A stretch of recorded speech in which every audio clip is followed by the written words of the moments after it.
তো বন্ধুরা দেখো, বাড়িতে আজকে তৈরি করা হবে ক্রিসমাস কেক। তার জন্য এই দেখো ব্লিঙ্কিট থেকে নিয়ে এসেছি ক্রিসমাস জিনিসপত্র, ক্রিসমাসের কেকের সরঞ্জাম জিনিসপত্র মানে সরঞ্জাম। তো কি কি এনেছি আমি না আগেই কেটে ফেলেছি তোমাদের দেখানোর আগে।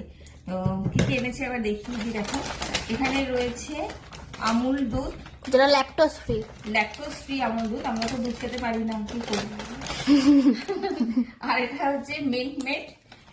এবারে এরকম পাউচটাকে এনেছি, কৌটোয় আনা হয় না, ওটা বের করতে পারি না, খুব অসুবিধা। খুলতেই অর্ধেক টাইম চলে যায়। আর চকলেট কেক বানাবো, তার জন্য দেখো দুটো আনা হয়েছে ডেয়ারি মিল্ক, আর কি আছে আনা হয়েছে ডার্ক চকলেট এই হার্শিজ এর, আর আনা হয়েছে মিল্কি বার, আর তার সাথে হচ্ছে স্কিটলস। এত